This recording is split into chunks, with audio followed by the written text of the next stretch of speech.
To all who listen to this happy pod, welcome. My name is Noah Parker, and this is my world of wonder. Today, I am joined yet again by my sister, Marci. Hello. Which can mean only one thing. It is, alas, time for us to rewatch Zenon, Girl of the 21st Century, 26 years later. Yes. Accurately stated this time. I think last time I said it was the wrong year. Yeah. I don't know how I messed that up, but yeah, so we have both watched Zenon at least twice, I think. At least. So now we're just going to kind of go through and talk about our feelings, just talk about the movie 26 years later. I'll start off by saying that this was one of my favorite DCOMs forever because I'm a huge space nerd. I love anything having to do with space. And I will say that rewatching this, I caught a couple of things that I was like, what? Wait a second. Yeah, so... we'll start off. We got a lot of information off of IMDb, the Internet Movie Database. That's pretty much where our source is for all the information we gathered, aside from just watching the movie and getting our opinions and stuff. Would you read the part right underneath, or the summary? Yes. It's a pretty simple summary on this one. It's not as long as it was in Brink. It's not as long as Brink's. It's 2 lines. An inquisitive teenager finds herself involved with suspected dodgery dealing on her space station home and ends up being sent down to Earth. Yeah, I feel like That's they could have done more. They could have done more. For that summary, but in essence, yeah, I guess. So yeah, that is Zenon, Girl of the 21st Century. It was actually a book originally that was written by where did I put that? I put that in somewhere. Did I not write it down? Oh, right there.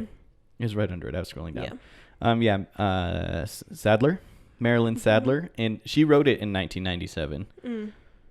Actually, the movie may not have come out in 97. Now that I'm thinking about it. Yeah, now that we're again. Looking at So when I said I was correct with my timing there, I think I was wrong again. I believe it's actually 98 or 99 that this came out. 1999. So 23 years later. Almost 24. 24. Yeah, it depends on when it came out, I guess. Yeah. So yeah, okay. Well, I'll fix that, I guess. So yeah, the book was written by Marilyn Sadler in 1997 and the movie was made in 99. So yeah, some notable cast members. Zenon Carr was played by Kirsten Storms, who I remember being a huge deal on Disney Channel when this was happening, but I also remember this is the only thing she was in. This is the only memorable thing I know her from. Yeah, I'm I remember knowing her name. Yeah. And it's weird that it was only Zenon that I knew her name from, but I guess that's just how popular Zenon was. I loved this movie so much. Yeah. So and the 2 that followed it, which we'll get to in the future. And then Protozoa from Microbe was played by Philip Reyes. Sure. Rise. One of the 2. One of them 2. And then, of course, Raven Simone. I believe this was her debut on Disney Channel, playing Nebula Wade, Zenon's best friend. And I'll be honest, you could tell she was getting... I don't know how early on she was in her acting career, but it seemed like it was early. She did a great job, but there was definitely some this very obvious... Yeah, moments that I felt kind of... Yeah. I feel like that's like that, though, with a lot of these younger actors. Yeah. It's possible that it was also, because it was her first Disney Channel one. So, because wasn't she in The Bill Cosby Show? Oh, I think you're right. When she was, little. Yeah. And that was not very different, but it was different. It was from different, Disney, yeah. So. I don't know. There's just a couple line deliveries throughout the movie where I was like, that didn't feel very... Yeah. Yeah. And then, of course, Greg, who does not have a last name in the movie, was played by Gregory Smith, which is pretty cool. I like it when they give the actors in the movie, their character's name is just their first name. Yeah. But it's also we didn't have a name for this character, so now it's just you. Great. Yeah. And then probably the last one we'll talk about majorly here is Lauren Maltby, who played Margie Hammond, who we'll get to see again in the next one too. And I honestly loved her growing up too. Yeah. But not as much as I loved Kirsten Storm. Yes, she is. Yeah. Kirsten Storm was like she was my crush.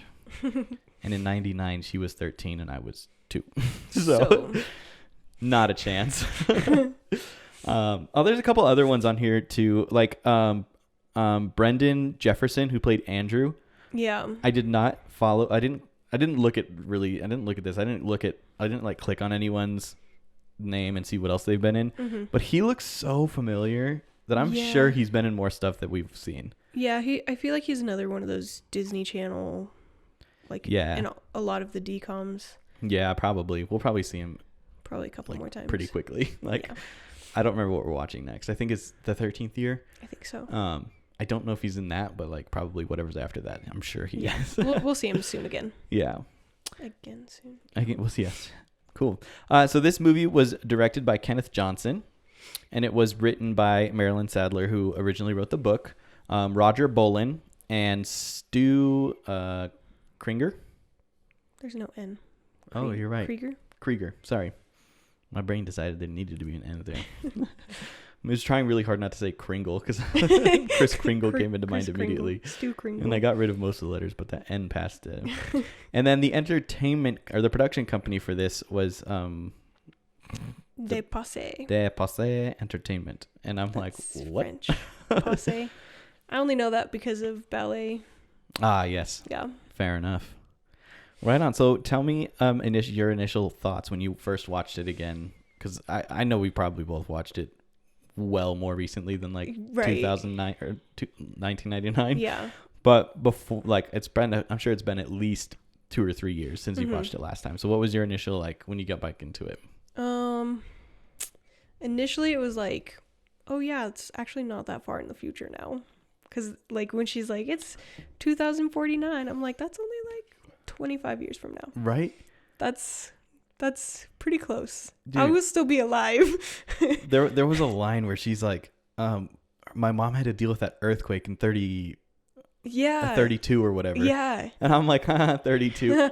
2032. 2032. That's not that 10 far years away. Yeah. Just under 10 years away. Yeah. What the heck? I don't know. I liked all the space vibe, the fashion. I dug it. Dude, the fashion is I wanted to be them so much growing up. I wanted that fashion so bad. It probably would not have looked as good on me because people would be like, nah, you could pull it off. Maybe when I was 10. But yeah. Well, no, we could do it now, I bet. One of the things that I think is interesting is how this timing is actually working out. It's fairly possible, maybe probable, maybe not probable, but it is potentially possible for us to have a commercial space station. Yeah. They were up there for 27 years. When she goes to school, they're like, oh, she lived in space for the last 8 years. So she's been up there for 8 years. Right. But they said somewhere that the station has been there. It's 27 years old or something. Yeah. So 27, what is it, 45? Was that what year they said it was? They said 49. 2049. So it would be now. I guess it's a couple years now. Where we're at right now, which is not totally crazy. It's not that far off. Yeah. We could definitely have commercial space stations within the next 10 years and be on this timeline. Yeah. They probably won't look like that. Probably not. But maybe. I don't know. Elon Musk is crazy. Yeah. He could probably pull it off. He could. Imagine he just turns to Zenon for inspiration. He just turns on the movie. He's like, got it. Perfect. That's what we're doing. Yeah. So my thoughts initially watching it, there's a couple of thoughts that came. First was man, I forgot how much I love this movie. Yeah. And then the second thought was this is very clearly has 1999 graphics. Yes. Special effects and stuff. It's very 90s. It's everything the space station's shots from outside looking at Earth is super flat. Yeah. Even Even though there's shadows and you can tell it's a 3D object, the physical object is very flat. Yeah. I don't know when to start throwing things in, but some of the other things that I've noticed throughout the movie. Okay, the biggest thing that I noticed, and I was kind of having a little bit of problems with myself, just a little bit, was I noticed it specifically when she does the spacewalk. Is how far away from Earth their space station is. How far it looks, yeah. And I'm that thing is orbiting super far out. Yeah. And here's what I did. I was like, based on pictures from NASA from the moon to Earth, it looks to be about double the size. So it's about twice. It's about half the distance between Earth and the moon is what it looked like from that one shot, right? And so I did the math, and it looks like, if my like rough math, it looks like it's orbiting at about 119,000 feet above sea level, right? Okay. Or miles, sorry, not feet. I was like, miles. That doesn't sound like 119,000 feet's not very far. No. 119,000 miles above Earth. And I'm like, wow, that's crazy far away. Like, I guess it kind of makes sense to have a space station halfway between Earth and moon, but probably would make more sense to just have the space station orbiting the moon. Right. Yeah.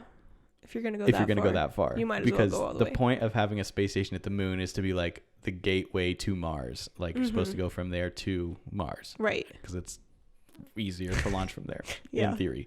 Yeah. But like having it in between the two, like, sure, I guess Wyndham wanted to have their space station far outside of. Yeah. But then I had another problem. Is when you watch the movie later, like as you watch it, they do another shot outside of Zenon's window, and the moon is in the shot. Yeah. And so I'm like, so this thing is orbiting beyond the moon. Like, and then the biggest problem with that is that when she gets sent down to Earth, they don't tell you how long it is, but it looks like it's not that long, like a couple hours. Right. And if it was orbiting at a reasonable distance from Earth, yeah. But outside the moon, probably not. It takes 3 days to get to the moon. So it's gonna take like a week. Yeah. To get wherever the heck the space station is orbiting, and then my big problem with that is like if your thrusters go out and you start to deorbit, you have years before you're gonna crash back into Earth. Like. So there was a couple of science things behind it. Just like space things about it. I'm like, this is kind of I'm losing my suspension of disbelief a little bit here. But anyway, so let's go through the movie, shall we? Let's do it a little bit more briefly than we did with. We learned our lesson last time. Guys, don't worry. We're not gonna give you the whole screenplay sitting right here. Yes. So we start out. How do we start out? Do you remember? Start out with I just watched it, so I remember really good. But it's her alarm going off, and it's like a self video of her telling her to wake up. And honestly, watching that, I was like, low key. But it's also, I don't know if that would wake me up though. I don't know if it would wake me up either. I think it clearly doesn't wake her up. I think it freaked me out at first because I just suddenly hear a voice. But what's funny, when she was doing that video, she's like, I know this all sounded way better last night. And I'm like, I love that self-awareness. Right, yeah. Where you're like, yeah, I know when I wake up in the morning, I'm going to hate this. But here we go. Yeah. But yeah, then she slept through the whole thing. Yeah. And then, first, what grade do you think they're in? Well, she's 13, so that's like 8th grade? Or 7th or 8th? Probably 7th or 8th, I guess.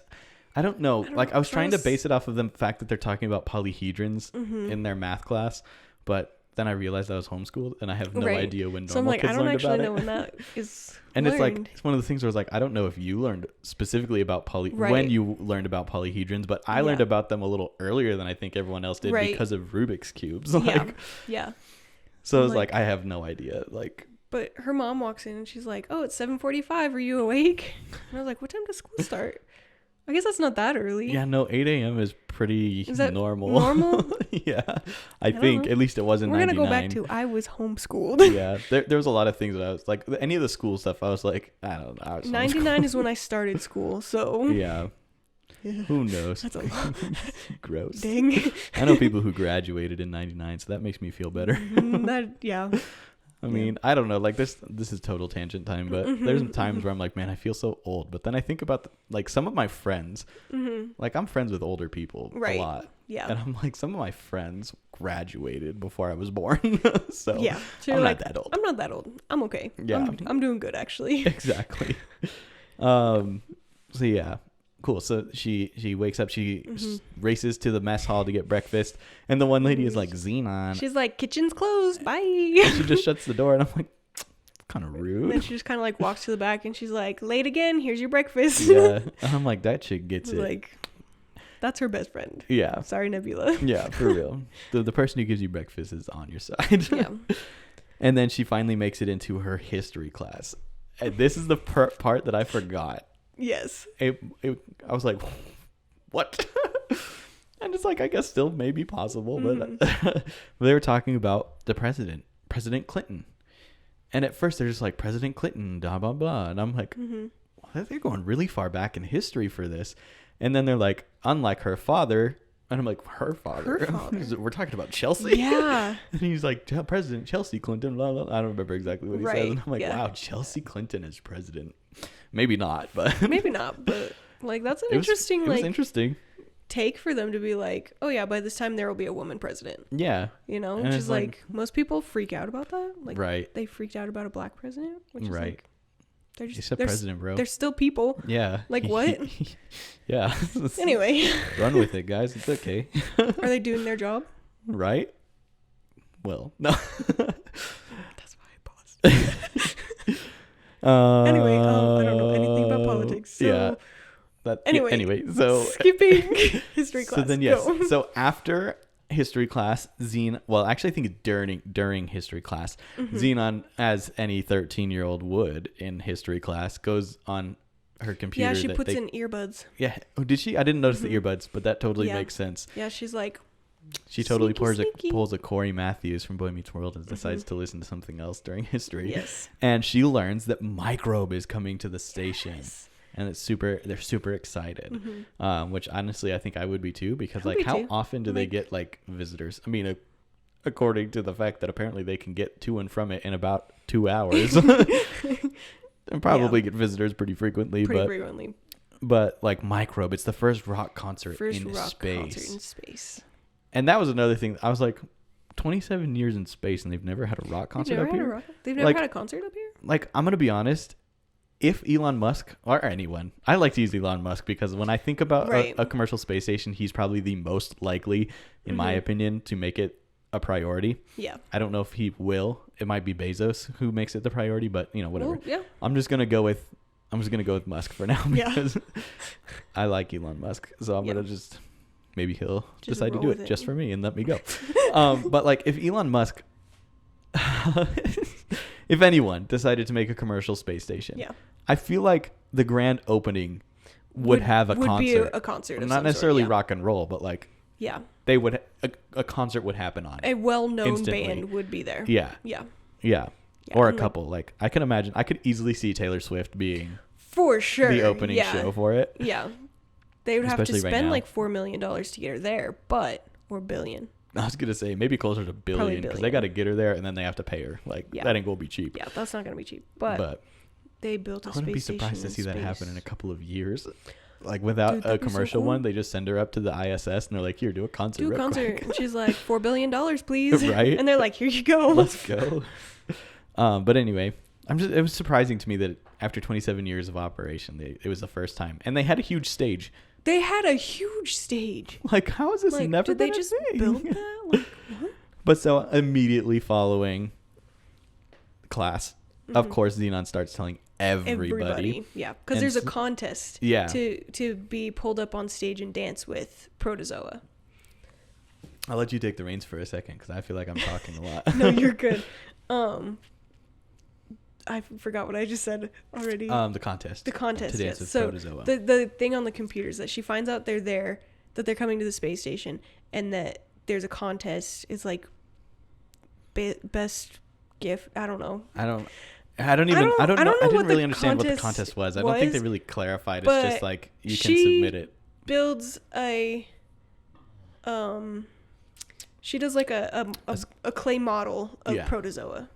Which honestly, I'm like trash. Like she literally turns trash into treasure. I was impressed with the skill of a 13-year-old. Okay. It honestly looked like she resourceful. just took a Ken doll and dressed it in some trash stuff. That's kind of what it looked like, but still. Super resourceful 13-year-old. Yeah, there were other artsy. Like some of them were doing like posters for him and like and Nebula wrote the essay. What dancing with Protozoa would mean to me. Yes. Yeah.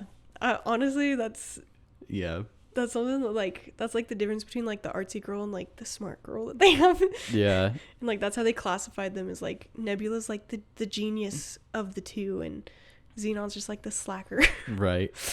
Another thing that I just realized is that Zenon totally had to ship that to Earth. Yeah. So mail service is regular. Services. Yeah. I mean, she always got stuff from her Aunt Judy. Oh, okay. And like they would always Valid. send things back and forth. Valid. Also, that's the first time I ever saw FaceTime happen. That's true. And we got that. We got that. They had like the little tablets and everything. And, like, honestly. Oh, that was a thing that I mentioned. Well, it kind of happens later, but one of the things I wrote down was that the little satchel that she carries her data pad in. Mm-hmm. I'm like, dude, people carry those. Well, it's a little different. Like with the iPad, right. It's usually like the case has a strap that you wear around your shoulder. But like, basically it's the same thing. Basically the same thing. And I'm like, props to you guys, because that was pretty spot on. Like, I know like Star Trek and all that. Star Trek? Yeah, Star Trek had some data. They had data pads that were kind of the same thing. It was like an iPad or a tablet of some sort. So like that's like the universal future thing that everybody knew was going to happen. I don't know how they all knew, but they were right. Maybe they didn't. Right. And Steve Jobs just kept seeing it show up. He was like, in all this media. That's he's a really like, good idea. So and Let's then he put that. it together. Yeah. And they did. Mm-hmm. So anyway, sorry. Where were we? Contest. We were restarting that camera. Okay, sorry about that, guys. One of these days I won't have to do that, or one of these days I'll get sponsorships and I can throw mid-roll ads when that happens. I don't have to worry about covering my tracks. We should film our own. We could do that. Just make ads for. Let's do an ad for Coca-Cola. I don't know about that one. We might get in trouble for that one. Okay, let's do an ad for Mocha-Cola. Joca-Cola. We call it Joca-Cola. What did we do? Cola Max and Cola Pepe Max, C. yes. Pepe C. Pepe C. That'd be fun. Maybe we'll do that eventually, but it's going to be some production. Maybe that's the 2024 goal. Yeah. So I can cover up my tracks when I have to. I'll be like, we're going to take a break. And then we can actually take breaks. Yeah. Because right now we can't take breaks. I have to like stand up and start recording again. Otherwise we lose our train of thought. Yeah. I mean, already lost it. Anyway. Kind of. But so, yes, we were resuming the camera and, we talked about Zenon mailing the package of protozoa. Yes. So it was right after. We didn't talk about when it was when the winner was announced of the contest, but that's where we are. Yes. Well, preface that is when what are their names? Andrew? Wyndham? Oh, Wyndham and Lutz. Yes, when Wyndham and Lutz come in, they're like the businessmen trying to help. I forgot what they do. They're like the businessmen that are like, oh, we're going to come inspect the station to see how much money we're going to give you if we're going to repair it. Or so if I remember correctly listening to it, Parker Wyndham is the COO, the chief operating officer. Of the space station? Of Wyndham International or whatever it is. So they're the space station and whatever. I'm assuming it's based off of Wyndham Hotels. Like it's supposed to be that group. That makes sense. I think is what it's like. Yeah. It's not really like that's what they want you to know, but like they're not explicitly saying that. It, so I'm pretty sure they also have hotels. Okay. I don't know. Okay. That makes sense. That's just where my brain goes is Wyndham Hotels. So I'm assuming it's supposed to be linked, but without telling you it's linked because, but yeah, so if I remember correctly, they said the chief operating officer, which would be the COO. And I thought it was weird that Parker Wyndham, whose name is the same. Like the company is his last name. Right. But he's the chief operating officer, not the CEO. Did they say he was a chief executive officer? I feel like they said chief operating officer. I feel like chief operating officer. That's what I remember his dad. hearing. I guess it could be his dad or maybe it's a brother group. Yeah. That is all, which would, definitely not a conflict of interest to have all brothers be on the I was trying to see if there was executive another branch. Wyndham on here, but there's not. It's just the one guy. Yeah. So they show up. And Xenon's parents give him the tour. Yes. And Xenon's instantly suspicious of them because she's never, like... She's like, they gave me a weird look and I didn't like that. And so then she's like, they're bad guys. Right. Which, like, she's not wrong. She's not wrong. Spoiler alert. They are the bad guys. Yeah. But yeah, so then she like, this was one of my favorite parts. She goes trash, what like do they call dumpster it? diving? Yeah, dumpster diving, and to find like the perfect. I'm sorry, I hit the table. That's okay. To find like the perfect thing for her protozoa costume. Yeah, because she's trying to find a chain for his guitar and like his material for his jacket. Yes, yeah, material. That's what that's the word I was looking for. And she's like climbing out, and she like pops her head out, and she hears them talking. Mm-hmm. I don't remember what they're talking about, but it's like basically destroying. Exactly. Yeah. I think it's all mumbling. I don't think it's mostly mumbling, but she hears like specific words or something, and she's wait, there. Yeah, because it's like, because then she starts following them, because she's like, what are they up to? Maybe she doesn't hear them. No, but yeah. Oh, she sees them she comes pass out something. and he walks by. Yeah. And then she sees him go up to like this level 4 security door, and then she walks over to him and be like, "What you doing? Why aren't you asleep?"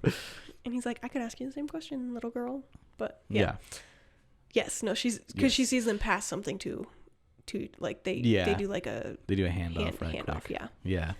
So there's that. Yes, and then she finally is like, she talks him to a point where they're both gonna go up to their barracks. Mm-hmm. I'm confused, honestly, why he didn't just drop her off at her room and then literally just turn around and go back and finish what he was doing. There was literally no reason for him to wait till the next night. Yeah, there's no reason for it other than to fill the plot of the story. Yeah, unless he had to do it at a specific 1:01 time. a.m. or something, you know, like I don't know what time it was, but that's the only thing I could think. But I'm like, I don't think it was necessary for him to go back the next night. But then that brings us to your next note here. Yes. Where am I? Why does the computer So he goes to the computer to upload their virus, and he types in the password, and I'm like, why is it Wingdings? Like, Wingdings. Because that's the font that they use for it, and it's like it's a font that you use when you just want to fill the screen, right? There's no letters in it. It's just like little Wingdings. pictures. Yeah. Maybe it's like why? Maybe that was their take on like, oh, in the future we're gonna use hieroglyphs again, and like this is our hieroglyphs, and like we understand what it means. Maybe. But I'm like, what the heck? Why Wingdings, dude? What the heck? That doesn't make any sense. I thought it was hilarious. Yeah. Also, one of the things that irked me is that Zenon writes the code on her hand, and then she does nothing, presumably, for the next several hours, and then goes and hides right before she thinks Lut's going to show up, which I'm curious how long she was waiting in that little storage bin before he actually showed up, or did she just time it perfectly? Probably just perfectly. She goes in there, and just in time, he walks up. But my thing is, like, you had a lot of time in between getting the code and locking yourself in there. You probably could have left without him seeing you. Or why didn't she write the code down somewhere else? Like on a piece of paper or something. Like True. Maybe they didn't. There was no paper around. They're in space. I feel like she could have written it anywhere else. But I'm like, put it in your data pad. I don't know. I'm sure it has a text feature in it. I mean, maybe you don't want to have it on there in case they decide to search it. But like, maybe that's the least of your worries when you're already breaking into places you're not supposed to be. It's already past your bedtime. You have school in the morning. Yeah. You're not thinking straight. So then, because she gets all sweaty, she can't use the code to get back out. And I will also just put this out there.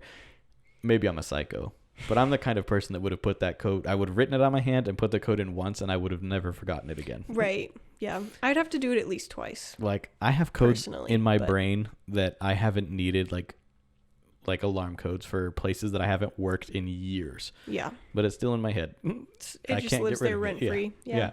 You could take me to the place and be like, put in your code, and I would put in my code. Here's the code I know. Is it different? Probably. Right? Yeah. But it's just random. I wouldn't have forgotten it. I was 13. It's whatever. But I don't know. That was just weird. But then, of course, naturally, the reason that her hand sweats and she loses the code is because she has to get caught by Commander Plank. So she has to enter the code wrong. Yeah. So that's why she has to write it on her hand. I also thought it was weird that she sweated enough that she wouldn't be able to see it. And it's like, you've never, like, because like Nebula says earlier that she's never even sneezed. Like, they're in this sterile space station. Like, the climate control is probably pretty spot on. There's you're probably not sweating anywhere. You probably never sweat before. Maybe in the workout room or the gym. Right. But Anyway, But I'll let that horse go, and I will stop beating it with a stick. yeah. So she gets caught, and they go into Commander Plank's office, Mm-hmm. and she's trying to explain what she was doing in there. Yes. And it's one of those things where you're like, is it not worth even investigating what this kid is telling you? Right, Like, because like, are you she's just so passionate instantly about it? writing everything off? Like, Maybe because it's Zenon and she's like always in trouble. yeah, that kind of they're like the boy who "You're cried just-" wolf situation. Yeah. So Kind of. that's I probably get what it. it is. I get it. But I'm also But like, also like maybe look into it a little bit. right. Even when because like I teach kids, right? So like even when Yeah. I feel like they're lying, I'm like, I'll still reach out and be like, hey, so and so said this. How we feeling about it? Is this accurate? Right. And most of the time, no. But I'm still like, just so you know, this is what your kid is saying. You should probably know. Right. And most of the time they're like, oh, we'll talk to him about it or whatever. Yeah. They're like, that's not accurate. But I just realized we totally skipped over the whole spacewalk thing. And that was kind of important. Oh, yeah. Because it's like because that's she gets right in before trouble. this, yeah. She gets in huge trouble because she goes on the spacewalk. I thought the because spacewalk there's- was after because they were like, try to No. stay out of trouble, and then she does that, and that's The spacewalk is before, because when they're talking to her about the spacewalk is when she says you can't be doing this when Wyndham gets here because we could get shut down. Oh, that's right. So it's right before, it's Okay. the day before Wyndham gets there. Right. And so I'm kind of on board with her, honestly. If I was on a space station and there was like a really brilliant solar flare like that, I would want to be in a suit out in it there too. seeing it. Yeah. Yeah, but it's also like a solar flare is like straight radiation. So like maybe not the healthiest thing to probably do. shouldn't do it, but like I Like, understand the yes, you're in a fascination of suit it. and you're probably going to be mostly okay. Yeah. Especially in 2045, who knows? Right. Maybe we have Yeah. better insulating technology from radiation Right. and it's not that big of a deal. Yeah. But anyway, so that happens and then Wyndham comes. Yes. And then she chases the guy into the thing and then she chases him back up to his room and then she hides in the locker and he actually uploads the thing and then we get where we are now. and now we're all caught up. Now okay. we're caught up. We filled in that blank because that was Yes. was kind of important because they're basically like, because her mom says during that scene after the spacewalk, like, if you pull something like this again, we're going to have no choice but to ground you. And of course, in that moment, it's a simple passing phrase and you don't think twice about it. Yeah. Right. And then in the following scene, after they finally leave Plank's office, they get back up to the room. And basically, it's like her dad's like, we've decided that we're going to ground you. Yeah. Or we've called your Aunt Judy. And she's like, Yeah. Judy hates space. She'll never come up here. And he's like, well, like, we're grounding you, Zenon. And he's like, she's like, I get that. But like, what does Aunt Judy have to do with that? And he's like, no. We are grounding you. And I was like, you're like, y'all are stretching really hard to get that joke out of it. I appreciate it. I like it. But I would have made the same joke. Yeah. But like, you're pushing a little hard Right. there. But then, yeah, so she has to go live on. And there's, I forgot about this part. It doesn't matter. It was just a line. Like early in the morning. Well, I think it's in her video alarms to herself, where she's like, just remember, at least you're not living down there. Right. And I'm like, we'll just drop that seed right off early in the show. Yes. I think that's the first time they show Earth outside her window. Yeah. And that was when I initially was like, wow, that's really far away. Yeah. Doesn't Nebula's mom constantly go back and forth from... Is her mom the pilot? No. Okay. I don't think so. Because she flies out with Nebula's mom. Doesn't Maybe? she? Like she I know that Wyndham and Lutz are leaving on the same flight as her. I guess her mom might be the pilot. I don't know. I don't think they really ever talk about what her mom does. Yeah. Sorry, I'm trying not to sneeze. No, you're good. I don't think they ever talk about what Nebula's mom does. Or dad. I don't think they talk about her parents. At least in this one. Yeah, not until the second movie. Yeah. Because her parents get... Oh, I'm thinking of the second movie. Okay. Never mind. Okay. Erase everything I just said. Don't listen to me. Anyway. Gotcha. Okay.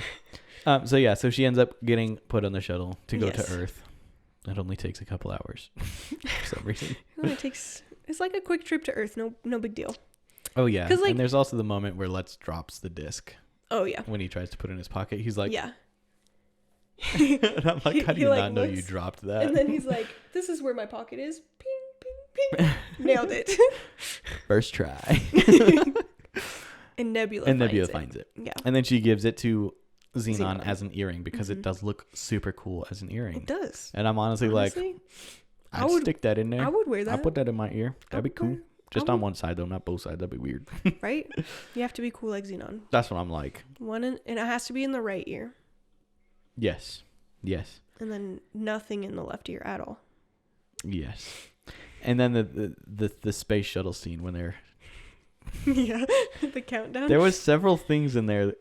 Several things in the time between the Zenon getting on the shuttle and it actually leaving the space station. Mm-hmm. And I'm like, what kind of terminology are you using? What is this? Like, first of all, they're like, we're ready for liftoff. And I'm like, not liftoff because you are just separating from a vessel. That is not lifting off. You're ready for that is separation. Separation. Yes. And, there's another thing they say. And I'm like, nope. No. Oh, it was earlier. It's actually not related to the space shuttle. It's at some point her dad is like, causing this much trouble can get this whole thing scrubbed. This whole mission can get our space station scrubbed. And I'm like, you can only scrub a launch before it launches. Yeah. If the launch is happening, it is no longer being scrubbed. If you have to stop the launch after the rocket has already lifted, it is then aborting the mission. So you would not be scrubbing your mission on the space station because the mission on the space station is already happening. Right. You would be aborting the mission. Yeah. So, and then the other thing about the launch is they go like, she's like, ready for departure. And then you go 10, 9, 8. And I'm like, why is it Southern? Why is it gotta be They're trying Southern? to like communicate with America. Well, it's in Houston, so of course it's gonna be Southern. And I'm like, I've never once heard a countdown with a Southern accent. Most of the guys down there are counting on 10, 9, right. It's 8. like super Or serious. you get the females that do it, and I've never heard a female Southern countdown either. 10, 9, 10, 9, 8.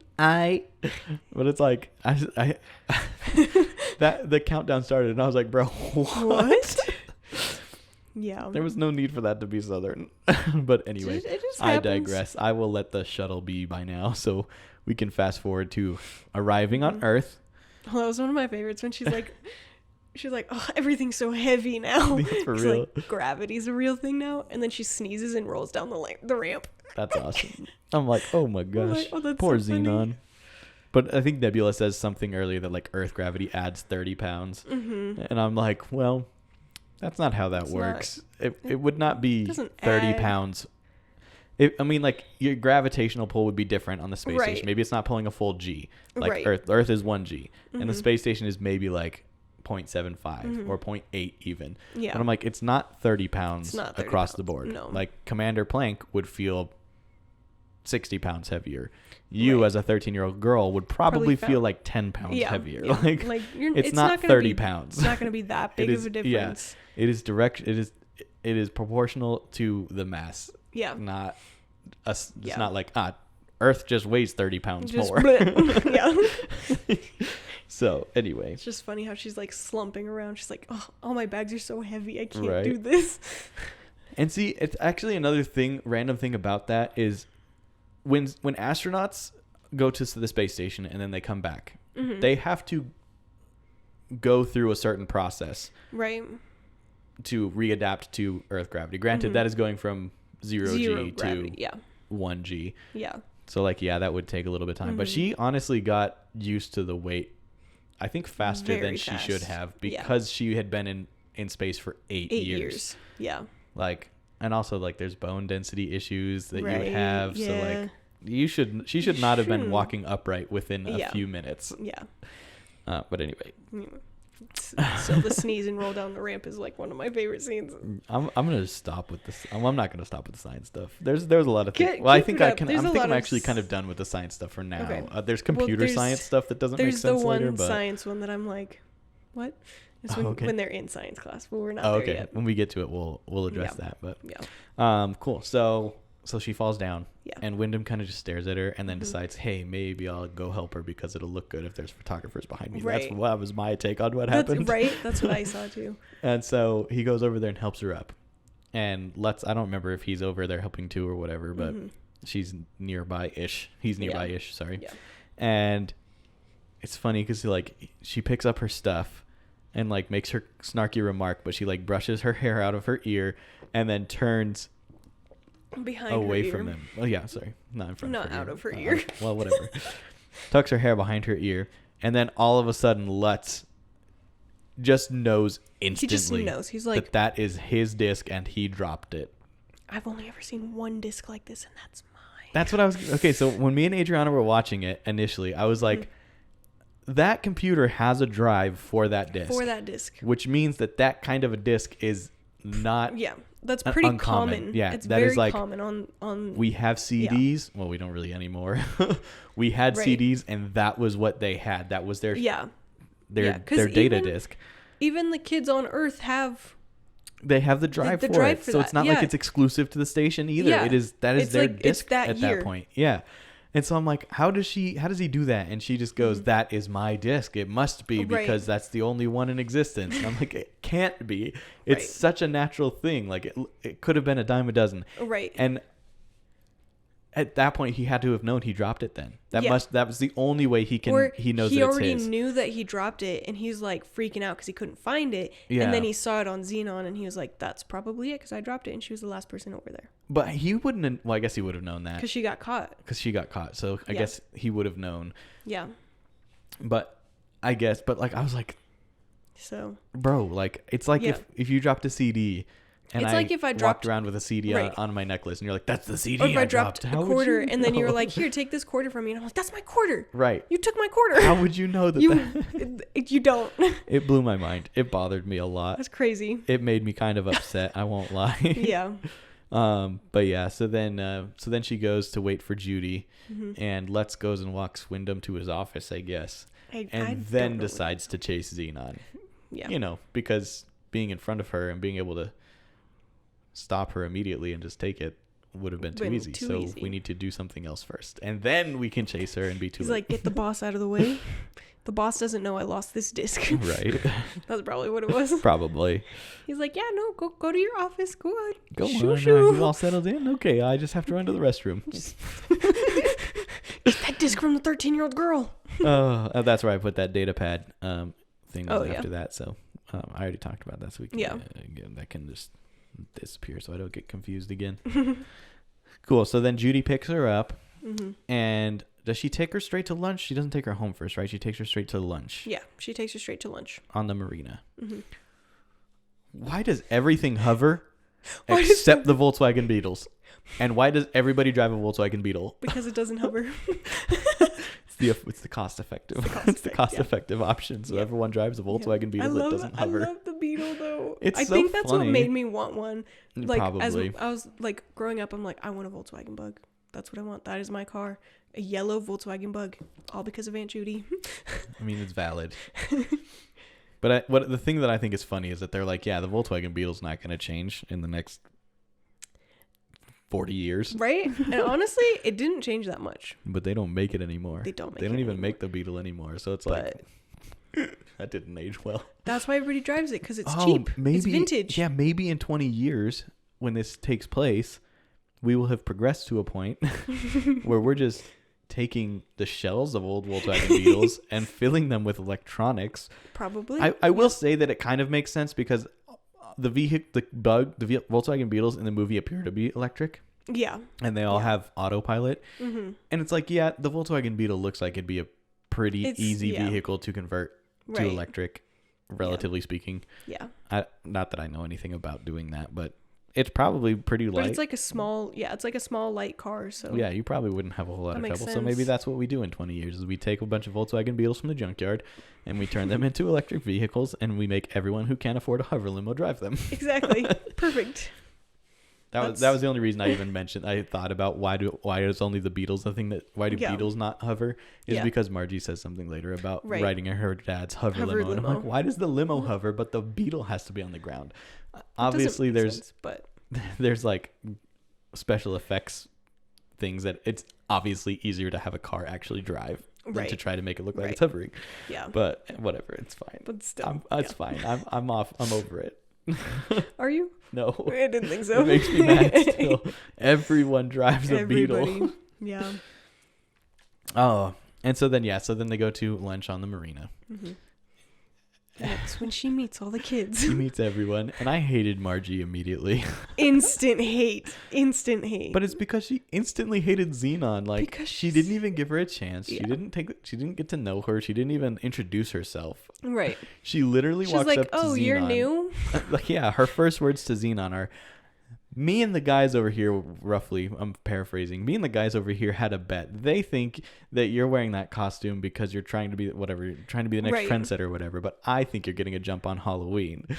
That's the first thing she says to her. She's like, "Hey, you're dressed different than us. Are you a weirdo?" Right? And then of course Zenon steps up and snaps back, and she's like, "Yeah, you're right. I am getting a head start for Halloween. Now just give me the mask you're wearing and I'll be all set." And I literally just typed wicked insult. It was literally insult. The snapback. So good. I wish I had that at 13. I loved it. I don't know why I loved it so much, but I was like, that was prime. It was just perfect. Yeah. It was just, that was so good. It made me laugh. I wish I had that snapback now. I liked that. That's so funny. But then she just leaves. She's like, gross. Okay. And she's like, "Let's just go, Aunt Judy. I'm not hungry." Or whatever. I don't remember what she says. Yeah. And she's like, "But we didn't So even she eat." never eats. She doesn't that eat food. day one. Yeah. And then she goes home. And one of the things that I thought was interesting, and I thought was like, that's a pretty good note. That's like a solid thing that I think would happen, is when she gets to Judy's house and Judy has all those flowers on the front porch. She's like, "What's the purpose of these flowers? Like, why are they here?" Right. And she's like, "Just to look good." And she's like, "Oh." She's Because like, like on the space station, there's a they have purpose that for kind of stuff. everything. Yeah, because they have such limited space, everything has to do Yeah. something. Yeah. And all their plants literally provide their oxygen. Yeah. It generates their oxygen. So Yeah. that's why they have That's why them. they have them. Yeah. So I thought that was cool. One thing that I thought was interesting is that Zenon talks about how all their food they grow is grown with hydroponics, which means there's no soil. It's all water. It's all water. And then the thought instantly struck my mind of like, how do they get so much water on the space station and maintain such, because they have to have water for everybody. They have mail coming and going on a daily basis. Maybe they're just sending in hundreds of thousands of gallons of water every day too. They send out their bottles, their empty bottles. The next day they get them back. Water. I guess, yeah. They But, send like, out 5 gallons. You could only 50 do so gallons. much with Yeah. like recycling the water. Right. Like, yeah, on the International Space Station, they have a system where they urinate, and then they have a machine that separates Yeah. the water from their urine. So they Right. have drinking water, but it's not the same amount of water Yeah. there Yeah. the entire time. Like Right. every time you take, like if you start with like a quart, when you do it the first time, you'll end up with Half a quart. maybe, yeah, like half a quart. Yeah. And then the next time you get a quarter of a quart. Like it's not It the same lowers amount of every water time, the whole yeah. time. You still need water. Yeah. Yeah. And there's so much water being used. So If much water. all of your food is being Yeah. grown with hydroponics, Yeah. that's so much water. So much water. Anyway. Anyway. Science. Anyway, so yeah, and then she goes in and Oh, you have that note on there. Anyway, sorry, go ahead. okay. School. Are we at school? Yeah, I guess school will be next. She goes in and she goes to bed, and Aunt Judy comes in and she's like, "This is the part where I should give you wisdom." And she's like, Oh, "Sweat yeah. minor, Aunt Judy."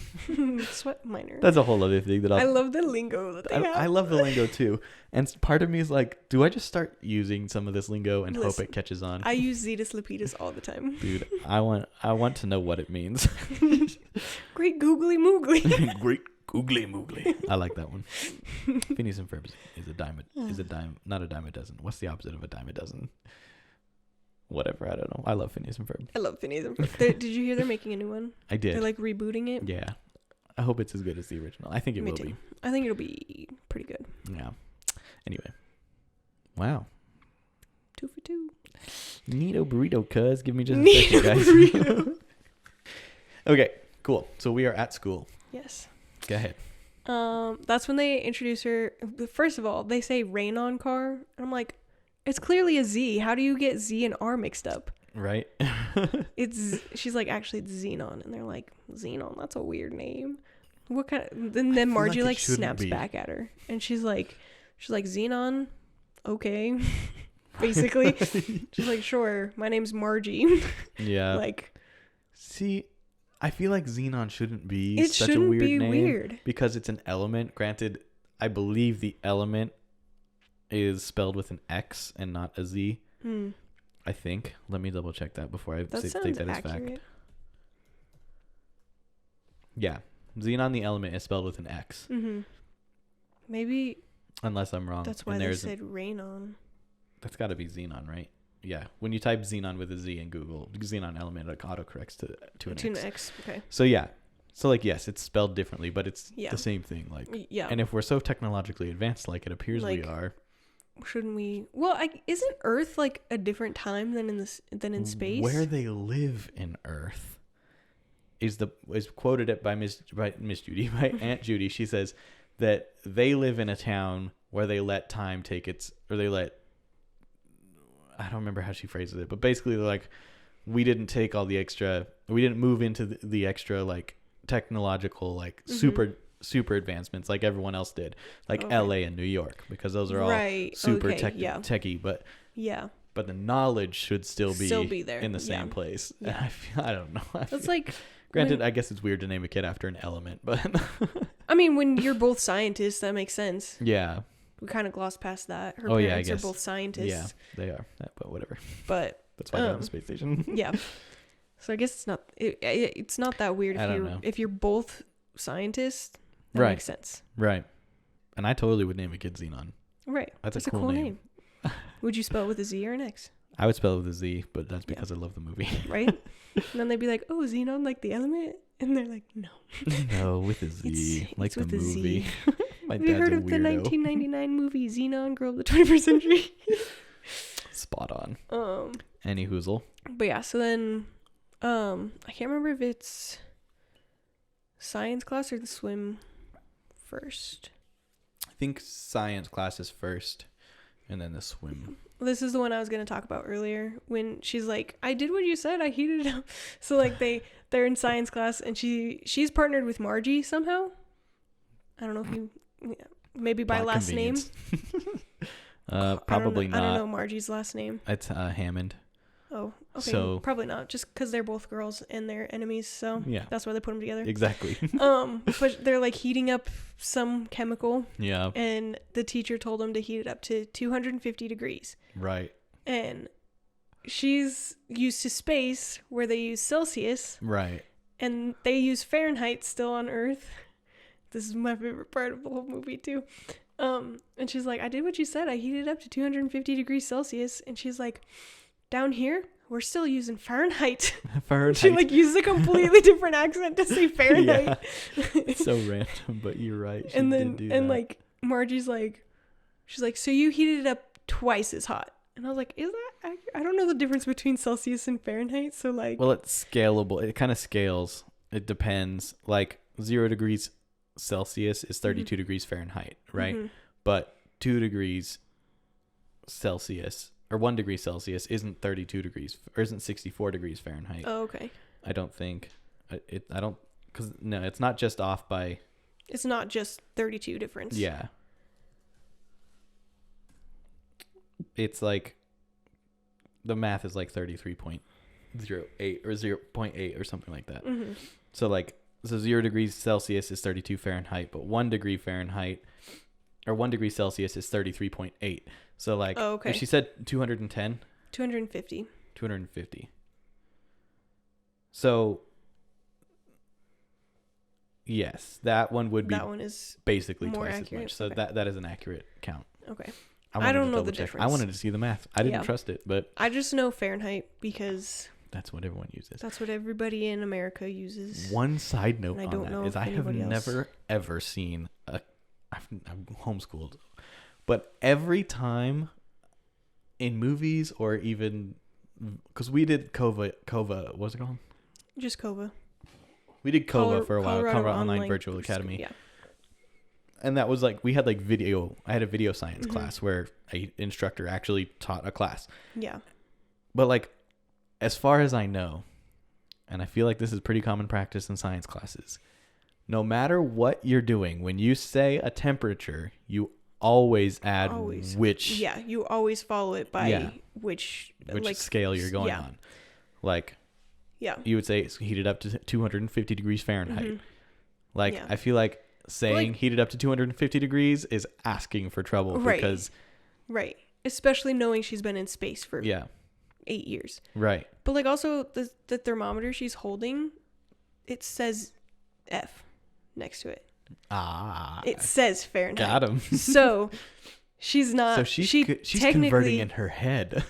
But she's looking at the number and it shows 250 Fahrenheit, and then the thing explodes, and I'm like, maybe I'll rewatch that and see if I'm accurate. But I'm pretty sure it says Fahrenheit. Well, how about that? Because like she would have had to have grabbed the thermometer and changed it to Celsius. Right. And if they're just like handing out science things to them, wouldn't it already be set at Fahrenheit? You think? There's a lot of plot holes with that one, to be honest. So... But it's okay. It was a kid's movie. It's fine. Also, when it hits the table, it instantly bursts into flames. Right. And I'm like, what other chemicals do you have under that would cause it to burst into flames like that? That's crazy. God only knows. I didn't do science experiments like that, though. Me either. And I was never interested in chemicals, though. I was, but too scared of it. Yeah. Anyway, then we have then swim. We have swim, yeah. Do you want to talk about the swim? Nah, go ahead. Okay. Because I'm going to be honest with you, I think I got up to go pee when I watched it the first time. I have no recollection of it. I know that something happens, but that's all I remember. Yeah, when I watched it the second time, this was like the couple scenes before this is where I like left, where I paused it and I was like, okay, I'm good to go. Yeah. So they're like, you do know how to swim, right? And she's like, yeah, of course I do. Oh yeah. I was champion swimmer in space, and champion swimmer, and they're like, cool. And then she like, Margie pushes her into the pool first of all. Right, and then she almost drowns. And then Greg jumps in and pulls her out. I had to look at his name. I forgot. That's okay. I was gonna say Peter, and I knew that was wrong. No, I'm on the wrong movie. Yeah. Greg jumps in and he like pulls her out of the water, and he's like, I thought you said you could swim, and she's like, yeah, in space. And they're like, okay. There's another instance like that where I'm like, you didn't think that was going to be different? Right? You didn't feel the need to... You like later when she's riding the bikes and he's like, you do know how to ride a bike, right? And she's like, yeah. The whole gym in my space day is basically made of bikes. Yeah. And then she stands up and falls over and she goes, did I mention they were stationary bikes? Like no, well, dummy. Obviously they're stationary bikes. You're not riding bikes around the whole station. The way the station is laid out, they probably could, but... I almost said PlayStation. I need to go to bed, Space guys. day. Anyway, that's a little bit further on yet, but yeah. I just thought it was funny. I wanted to throw it out there because I was like, bro. Oh, yeah, and then in the way she looks at the banana. Yes. She's like looking at food and she's like, what is this? Right. I guess I'll try it. The banana was the one that kind of surprised me because I feel like you should be able to cultivate bananas. Right. I mean, Disney has bananas growing with hydroponics. Yeah. So there's no reason they shouldn't be able to. Yeah. And it's not like they're limited on space. No. They're pretty tall ceilings in all those rooms, yeah. So you could their space station put a small banana tree in there. You'd be all right. Yeah. Yeah. And I love the scene with the horses. Oh, the horses. I was just talking to you about that before we started recording. Yeah. Oh, go ahead and share that. There's like certain angles when she's brushing the horse where you can tell that it's a fake horse, like it's a stuffed horse, because you can see the seam of the horse on the top where it was sewed together. And you're like, I would have sewn that somewhere else, but okay. Did that horse have an accident? Or is that a fake horse? And then like the next scene is he already has the saddle on. Like they completely skip him putting the saddle on. Right. He's just like, and he's like, all right, hop on. Yeah. And she's like, no, thank you. And he's like, just swing your leg over. It's easy. She's like, okay. And she gets it first try. Right. And I'm like, getting on a horse is so much harder than that. So much harder than that. And especially when there's somebody already up there and you have to like put your foot in the holster, not holster, stirrup. Thank you. Yeah, it's a stirrup. Foothold. Yeah. And there's already a person there. So like if you pop up at the wrong point, you're gonna bop them in the head. Right. Like, what? I've ridden a horse once or twice in my life. Yeah. But it's just riding like, a horse is fun. Some of these, like, she's obviously done it at least once in her life. Right. She has to have. Has to have. Nobody gets on a horse that easily. Like, especially from the ground. Right. Most shows, they're like, they show them struggling to get up. Where like they grab it and they're like, can't make it, can't make it, and then like someone like hoists them up there. Right. Right. You know, but. Oh, that's so random. Yeah. Oh, and then it's actually kind of right after that whole horse riding scene, isn't it? Where she's like, and you talk to your aunt, it's okay for us to go to have dinner. Yes. And she's like, yeah, totally cool, or whatever she says. Just slang things. Oh, and then that's also, when the like, bike happens. Yeah, when she buys their food, they're like, okay, that's $1.75. And she's like, what? Oh, yeah, back at the school. Yeah, back at the school with the banana. Yeah. She's like, huh? Oh, you mean money? Oh my gosh, I don't have money. Like, Aunt Judy would have sent you with money. That's what I'm saying. Aunt Judy wouldn't have been she would like, have sent you she's with probably got money cash or from all lunch. the cash transactions they make on the space station. Yeah, she would have sent her with either $5 or a prepackaged lunch. Prepackaged Sorry. lunch. I'm messing with there's a little You're good. hedge on the You're table. good. I was playing with it. It sounded like a dog's toenail. Yeah, I on the noticed floor. that. So I was like, y'all gave a dog? No. Tears. Anyway. But yeah, so then they go out to dinner. Yes. Go ahead and talk about that. So that's when the bike thing happens that I mentioned a minute ago. So I don't think they show it, but he ends up having her sit on his bike while he pedals. Yeah. Like, what'd you do with the second bike? Right? So they just ditch the other bike, and she's like sitting there, and they bring up onion rings, and then she says, "What did she say?" Brings a whole new meaning to the term O-ring, and I'm like, Yeah. And of course she bites it, and it's super hot. She's holding it, swings it on her finger, and then takes a bite and goes, "Oh, it's hot, right? But so good." Shouldn't it have been hot? Wouldn't it have been hot when you touched it? Right? That should have been hotter, or as his hot. reaction where he's like, "Oh no, okay, she's gonna eat it." Yeah, right. And he's like, whatever. And then she's like, okay, what else can we order? And I'm like, girl. He's like, listen, I'm only a 13-year-old boy. Right? I probably only have $10. This is what we can get. I love his line where he's like, look, I said I'd buy you dinner, not 10 dinners. Yeah. And then she kind of that's when she talks more about the fact that they can only eat on the space station what they can cultivate. Yeah. So like fried food is not one of them. Yeah. Fried food kind of, I feel like fried food shouldn't be out. That could also be done. Right. Especially if they have artificial gravity. Yeah. But maybe not smart in case that artificial gravity Right. stops working for some reason. Then you just have frying very hot oil. Yeah. Just chilling. Boiling, that's the word I was So maybe looking not for. a smart idea. But then like pigs and like pork and beef out of the question. Yeah. But I'm also questioning that because I'm like, why can you only eat what you can cultivate if you are getting mail every day? Maybe every week. We'll give them even every week. I get a delivery at Dairy Queen once a week. You might not be able to yeah. feed a whole space station off what I order, but y'all should at least know what hot dogs taste like. Yeah. So anyway, that was a random thing, and then of course Lutz randomly shows up while they have not touched any of their food. Yeah. And then they leave, and I'm like, this poor girl is never going to get to eat the food that she orders from this restaurant. She ate a bite of the onion ring, and that's all she's going to try. Random. And then they take off running, and then they go hang out under that bridge. And then this is where my next big problem, quote unquote, happened, is because she's standing there and she like is staring at the water at this river, and she's like, is it okay if I? And he goes, oh yeah, go ahead. Okay, if she what, dude? Okay. Like, is she trying to dive in? Like, is she trying to drink the water? What would he have done if she was just like, whoo, jumps in? Right? Like, he'd be like, bro. Like, I'm like, let's clarify what she wants to do here. Like, she ends up just wanting to dip her toe in, but if she wanted to drink the water or jump into the water or literally anything but dip her toe in, maybe don't give her the green light on that. Yeah. I would have been like, okay, if you do what? Exactly. She's like, is it all right if I? Yeah, go ahead. I'm like, bro. He's like, sure. Yeah. And then miraculously, because as all 13-year-olds can, without breaking a sweat, he hacks into Wincom's database and gets all this information that they conveniently need. Yeah. And she still has no idea at this point that earring she's wearing is the disc. Yeah. She doesn't even. Yeah. And it's just that's the thing that got me is that Lutz knew immediately that it was his disc, and she, no idea. Didn't even probably hadn't even thought about the fact that he would put a disc in there the whole time, even though that was the whole point of her watching. Yeah. Anyway, but like we said, it's probably a common thing. When Nebula gave it to her, she's like, "Oh, you got an old disc and you made it into an earring for me to remember you." See, and that's my thing. If that's why Zenon doesn't realize it, then how does Lutz know? There's a problem here. There's a problem here. There's a lot of flaws in there, but it's okay. Yeah.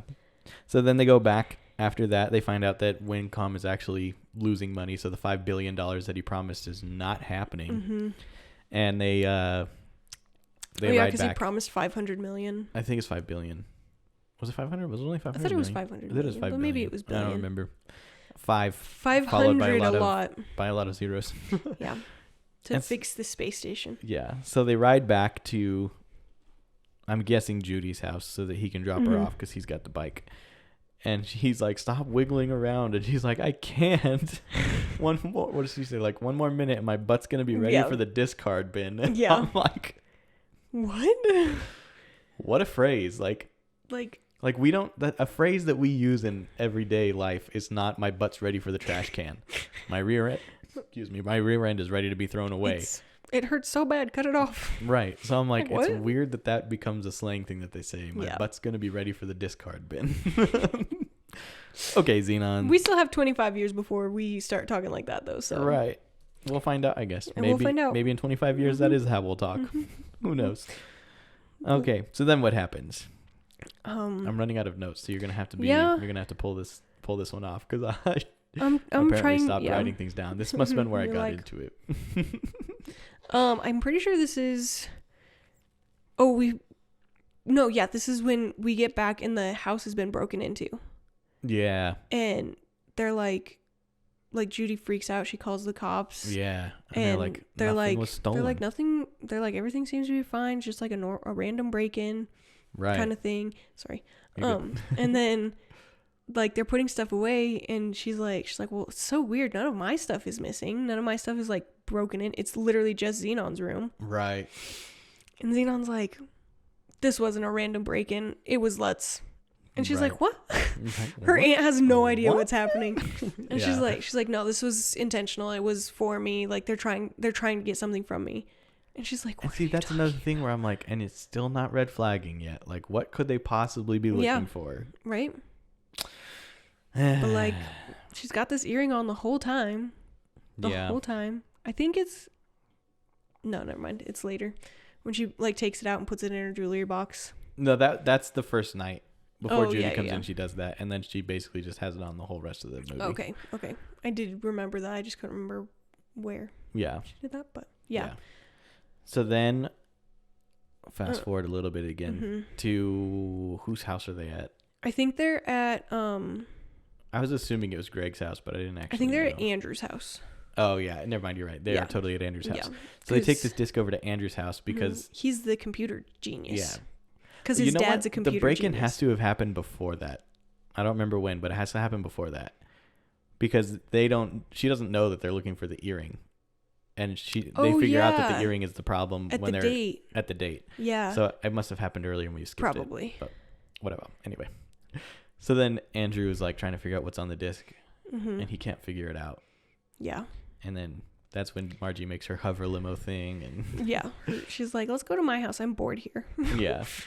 And why is Zenon here? Ew. Yeah. Then Zenon and Greg go out to the balcony and they talk about some random stuff. And then he's just like kind of staring at her. And she's like, Zetus Lapidus, if you want to kiss me, just do it. And I'm like, what? Well, that's forward, but okay. Okay. And then, of course, they smack teeth super hard. They just slam their teeth together. And I'm like, ouch. And then they try again and they nail it somehow. Perfectly. Oh, no, they actually don't. They don't get to kiss because before their lips touch. In. No. Nebula calls.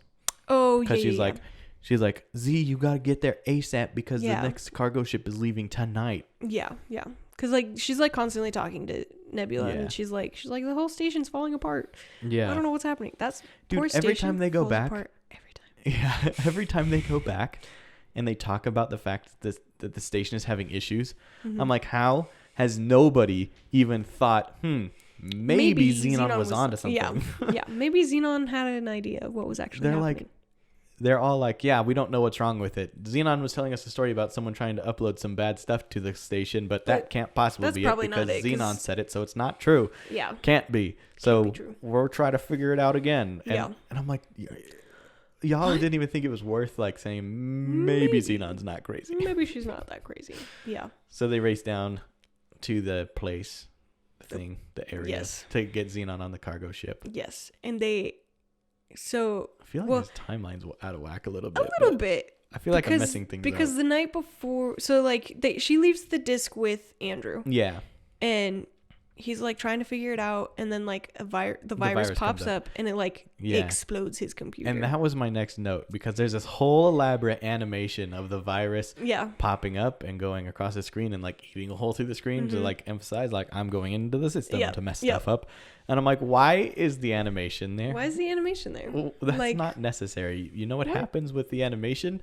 Someone walks by and goes, hey, that doesn't look right. Yeah.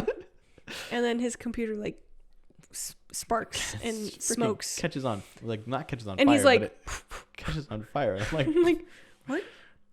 I mean, I guess you could write a virus that would like speed a fan up to a point where it would start smoking, but like, I guess, but I don't think you would be able to get the electronics to fry like that without doing something else. I don't know.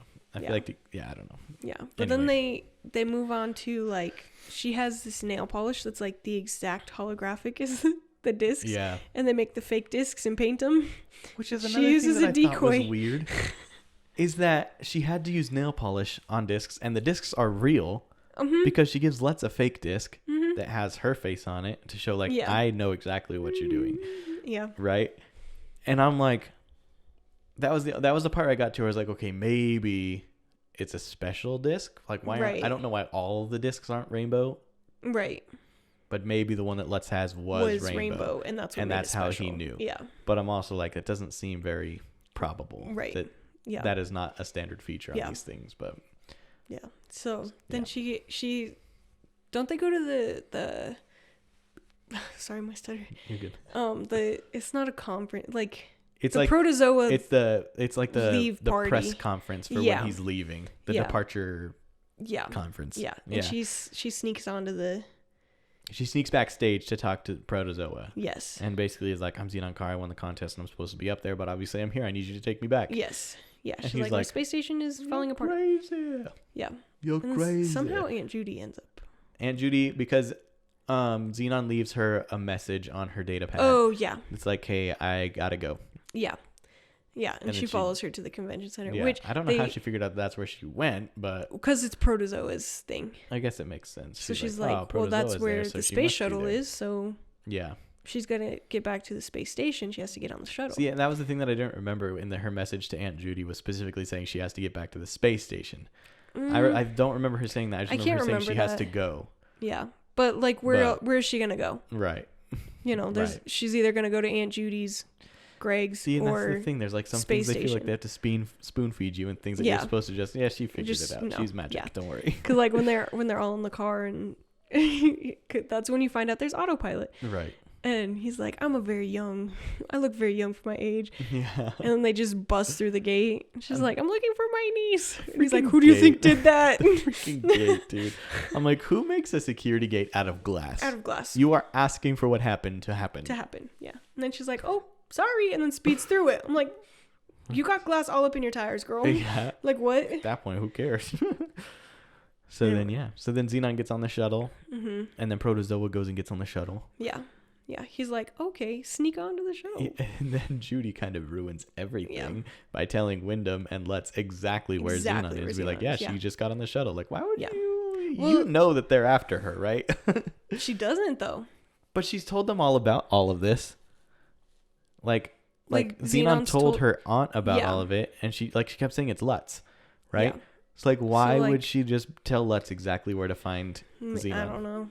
Maybe she's probably just like, crazy kid, help me get her off the space shuttle. Maybe so. I guess everyone's assuming she's crazy, so yeah. I guess I'll take that as an answer. Yeah, and then they all end up on the space shuttle.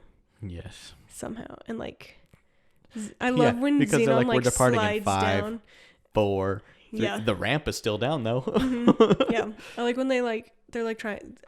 Lutz and Wyndham are trying to get on. Yeah. And the shuttle's lifting, and Zenon unbuckles and just slides down, pops up, and pushes the button to close the cargo box perfectly. She's done it hundreds of times. I'm like, what?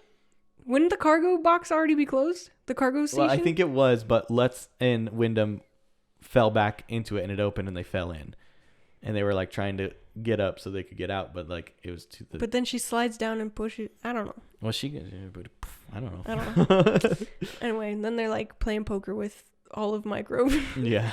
And they're like, we're best friends with this 13-year-old girl. It's not weird for us grown men. No, not at all. This is so funny, though. Yeah. So then they get back to the space station, and of course the space station is like halfway through meltdown, and Lutz and Wyndham know exactly what's going on. Yeah. So Zenon gets off, and she runs, and she's like trying to get to Planck so she can tell Planck what's going on. She's like, and Planck obviously doesn't believe her, and then catches sight of Judy. Yes. And he's like, oh my. Romance Oh my, ensues. you've got a pretty face. But go like, wait in my office for me. And then Wyndham and Lutz are like, we got to get out of here. Yeah. And I'm like, is that not a red flag to anybody? We actually got to leave right now. And like, Right. so is it her parents or is it just another space station member trying to, I think it's the security guard that's with, if I remember right, it's the security guard that's with Planck a lot. Who's like, you got to have time to refuel. Like, you can't. Oh, no, actually, it is Planck. Right. Who's like, you have to refuel. Like, you guys are going to be here for you're going to be here a for a while. while. Yeah. And then she like, they're running to the security office to like try and stop the virus. That's right? where Xenon's going, yeah. Yeah. And that's where I was asking.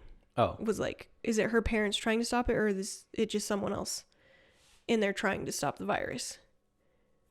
And like, they're like, Whoa. sorry, my depth perception is really bad. That's okay.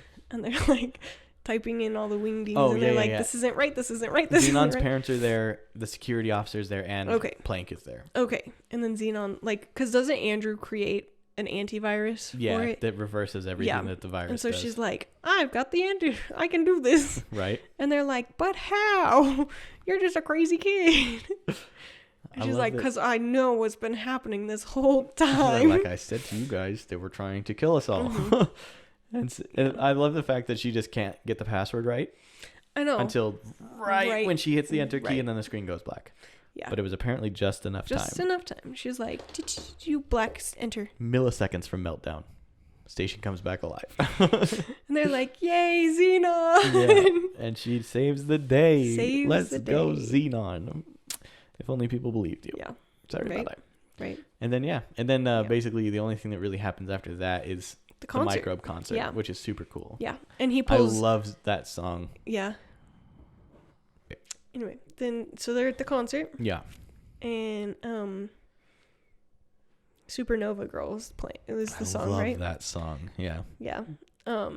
And then he pulls Nebula up onto the stage. Yeah. And she's like, but you won the concert. And she's like, I just flew all the way from Earth with him. Right. Take it. The thing that I thought was funny is right before that. So like Protozoa's like, Zenon has asked me for 2 favors. Number 1, we want to dedicate this next song to Greg.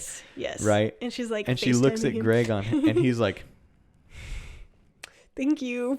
Right. Like this poor kid looks like he is not enjoying his life at all, which like, yeah, his your girlfriend's just kind of went in to space.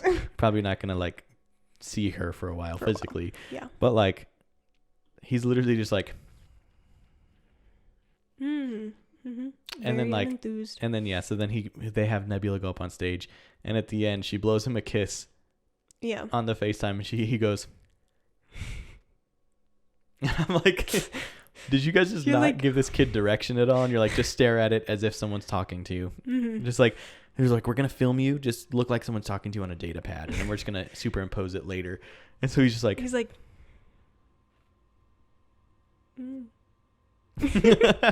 No talking. That's what it looks like. It honestly, to me, kind of looks like it was supposed to be for a different scene that got cut. And they just reused the footage. And they're like, we'll just sneak it in here. Yeah, that's what it looked like to me. Because it did not look like he was happy about the fact that she dedicated the song to him and was blowing him kisses. He didn't care. He didn't even reciprocate. Yeah. He's like, well, you're in space, so. Yeah. And then it freezes on. This is the worst long distance ever. And then right before the credits, it freezes on a really awkward picture of Zenon. Yes. I was like, you're like, 99, you should have frozen somewhere else. Yeah. Yeah. But, anywho. So, yeah, that is Zenon, Girl of the 21st Century. Ooh.